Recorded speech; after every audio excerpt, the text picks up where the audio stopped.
Automated Creative are on a mission to reinvent advertising using artificial intelligence.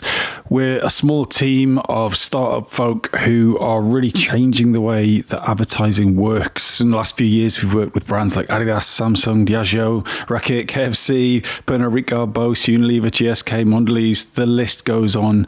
And we are looking for account management talent. So if you know anyone who is kind of obsessed with creativity, ads, AI, and account management, if you could get them to email Rhoda at automatedcreative.net. That's Rhoda, R-H-O-D-A, at automatedcreative.net. And I will love you forever. On with the show.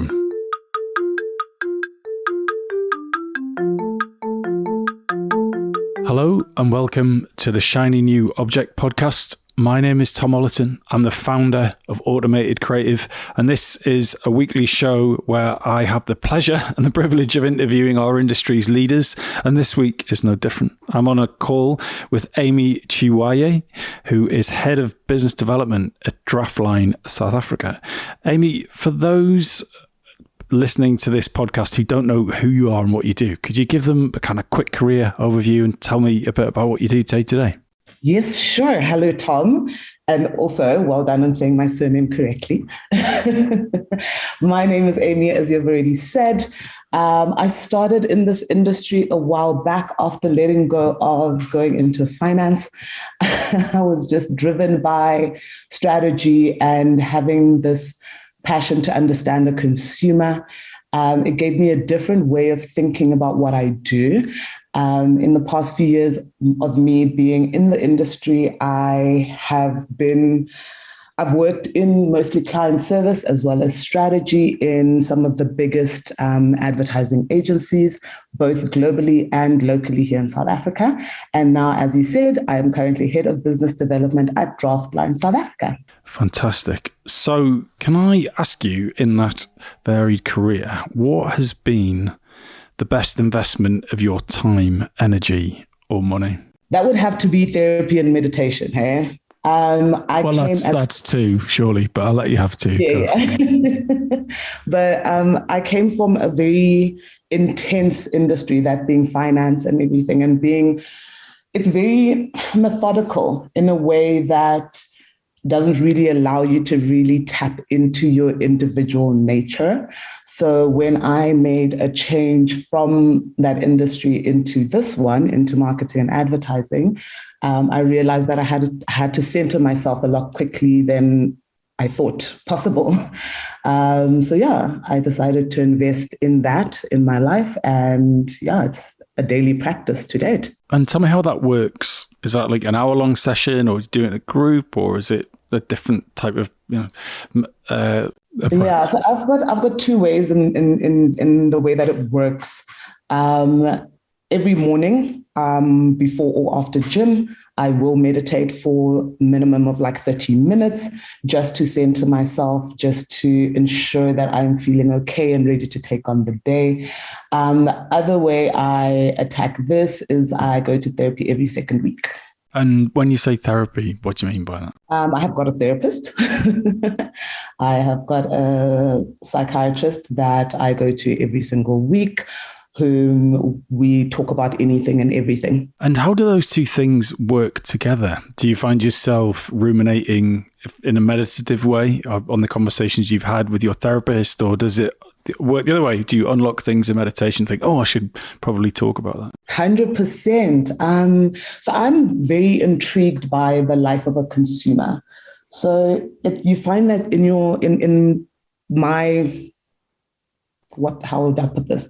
In the space that I find myself in my career, I do a lot of like consumer deep dives. I want to understand why people buy our products. I want to understand what makes people tick. Therapy and meditation, because I am an empath, helps me to separate the two out. And it just gives me a greater sense of understanding of different people. I'm able to tap into different people's ways of thinking, ways of acting, and all of that stuff. And it allows me to just, get to the bottom of who a person is, how they think, why they think that way, and what makes them tick. So just let me check I've got this right. So when you're meditating, you're thinking about the consumer. No, I'm grounding myself so that when I get into the office, I can think about the consumer. I thought she's really dedicated to the job. Okay. Dedicated to my job. Yeah. No, it just helps me to ground myself in a way that I don't take on other people's emotions specifically. So I run a lot of focus groups with a lot of people. And as I mentioned, I am also an empath. So it's very easy for me to pick up on people's energies and all of that stuff. What meditation does for me is it separates my energy away from anyone that I come into contact with during the day. So can you clarify what you mean by being an empath for you? What does that word mean to you? Because it means different things to different people. Right. So being an empath is, the way it means to me is that I'm very easy. It takes very little for me to actually pick up on what energy you're putting out there. So if you are feeling sad or angry and all of that, my energy will almost pick up on that exact thing and sometimes even mimic it. So it's not a great way to live life mimicking everyone that you come across. So I meditate in order to make sure that my own energy is protected, as I go about my day. So this next question is a planned question, but feels very shallow compared to what we've just been discussed. But we have to move on with the podcast, although I'd love to spend the entire time talking about this. But what is your best marketing tip? What is that bit of killer advice that you give to people or you've always worked and lived by? The consumer does not speak boardroom. This was told to me by my mentor over 10 years ago. I put together a strategy and I presented it through to him. I was quite junior in the field at that moment in time. And I went on and on and on. And, just being in the marketing and advertising industry, we've got a lot of jargon. Towards the end of my presentation, he sat me down and he was like, there's one thing that I would need you to always remember. Consumers do not speak boardroom. Your jargon's not going to go further than like this boardroom here. And it tends to unearth itself in different ways, just the way I interact with the people that I'm trying to sell our products to, and the way I just go about thinking about how people actually run their lives. Yeah, that is my best marketing tip, and I tell it to anyone and everyone who will listen. And who told you that? What was your mentor's name? His name is Mike Chiwaye. And what's Mike up to these days? Mike currently owns a strategy-focused business here in South Africa. He did have an agency, which he has since sold to Saatchi & Saatchi. And then he went on to become more of a consultant, a strategy consultant in the comm space.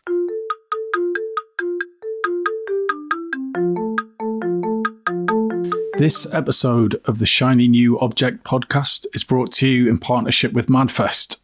Whether it's live in London or streamed online to the global marketing community, you can always expect a distinctive and daring blend of fast-paced content, startup innovation pitches, and unconventional entertainment from MadFest events. You'll find me causing trouble on stage, recording live versions of this podcast, and sharing a beer with the nicest and most influential people in marketing. Check it out at www.madfestlondon.com.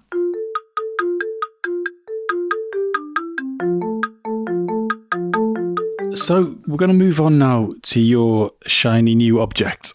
So what is your shiny new object and why do you think that it represents the future of the industry? My shiny new object is data-led creativity. For quite a while in this industry, when a brief comes in, it's backed by a strategy, but not really by data.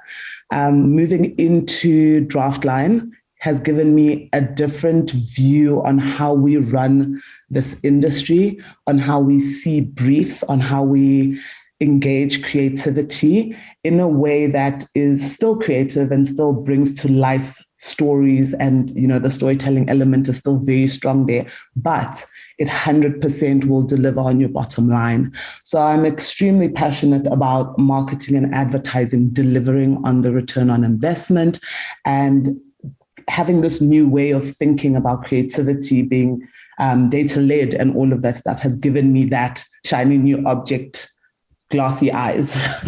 So you're talking to a subject very close to my heart and in the practice of automated creative, obviously. So I'm just keen to know, how do you guys do it? What are your data points, and how do you make sure that you're collecting the right data and making sure that the creative is in fact data informed? Yeah, we have access. I'm very, very lucky to have access to tools that are very new to our space here in South Africa. Our tools come from New York, which is our global HQ. They are mostly it's basically pegged within social listening. So social listening is, how do I explain this? So it's a tool that we use that gets to the bottom of the conversations that are online specifically. We are trying to find a way to get into conversations that aren't online, but that's a story for another day.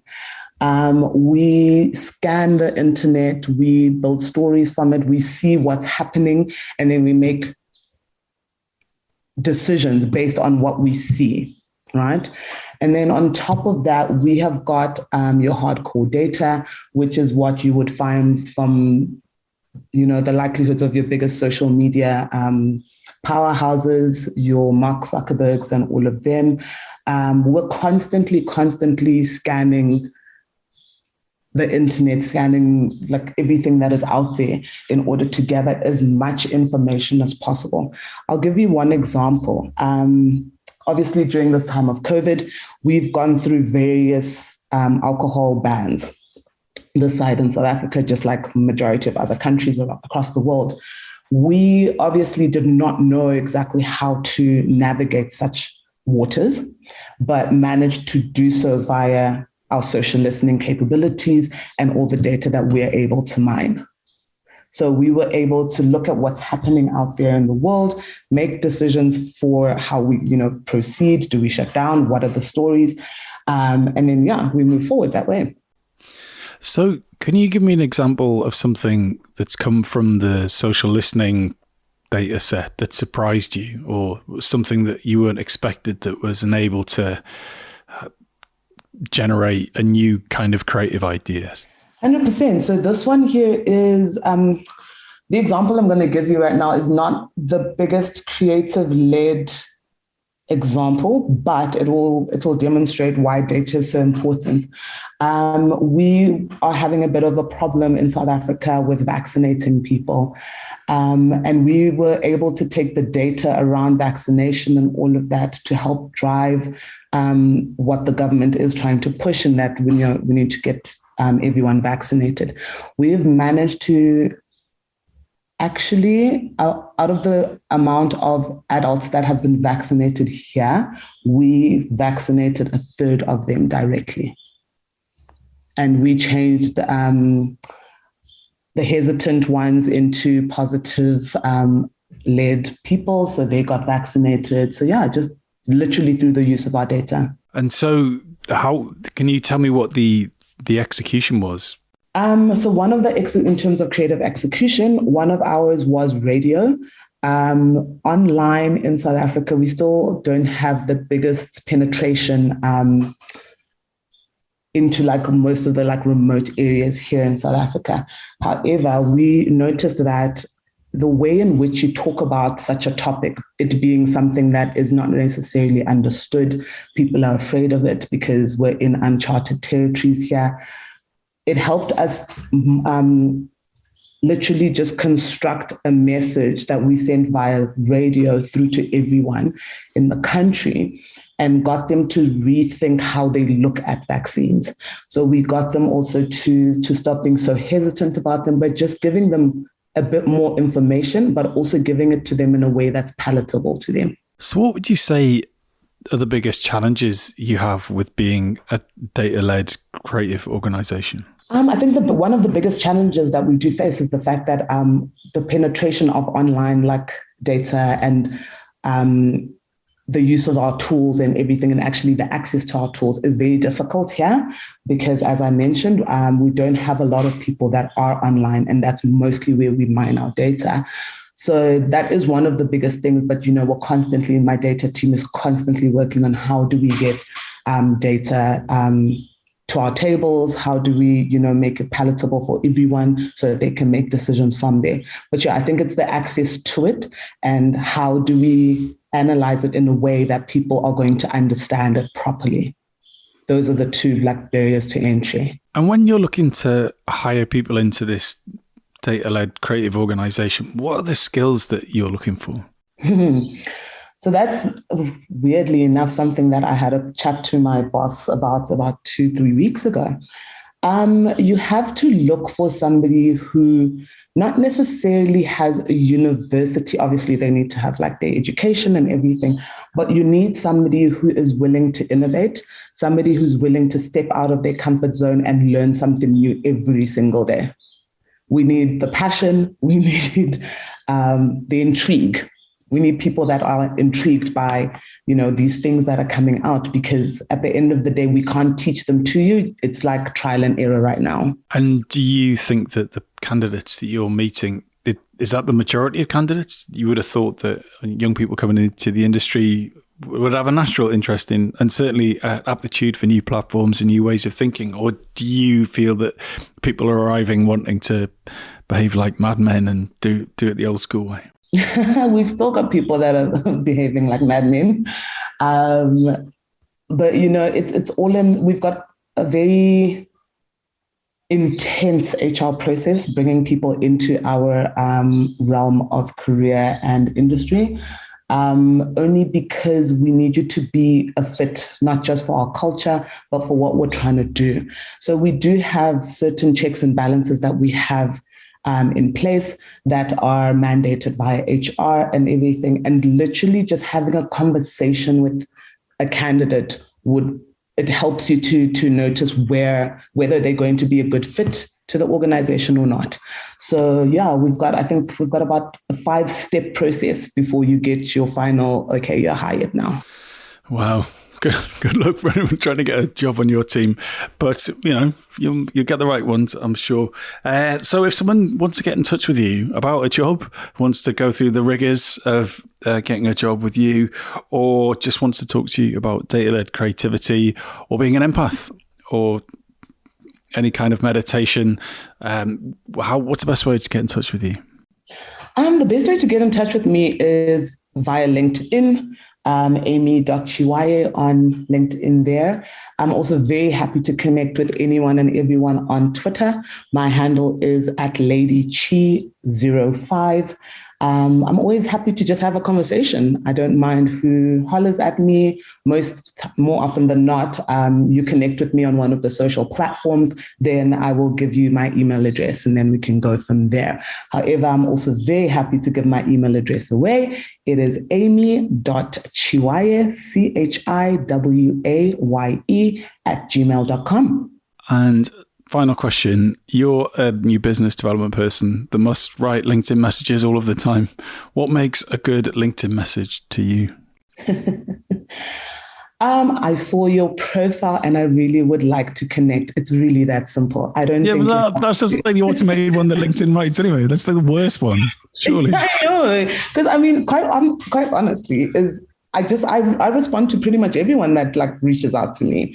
So it really doesn't matter what you say. I'll definitely respond to you. Fantastic.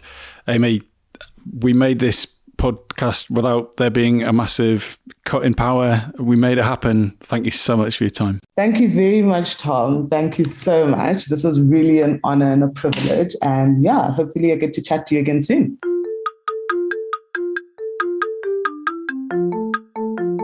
Hi, just before you go, I'd really appreciate it if you could take the time to write a review of the Shiny New Object podcast on Apple Podcasts or iTunes, whatever it's called these days, or whichever podcast provider you use. We're an indie podcast, so it would go a long way for us if you could just share the word and give us a bit of a support on those channels. That'd just be fantastic. If you haven't got time, that's also cool. And yeah, if you could tell your colleagues about the podcast, and also, if possible, don't forget to subscribe. And I'd love to hear your feedback. If you'd like to speak on the podcast or be a guest, or you think I'm asking the wrong questions, anything, I'd be super interested to hear what you think. So please email me at tom@automatedcreative.net. That's TOM at, I'm not going to bother spelling it. Anyway, you'll work it out. Thanks so much.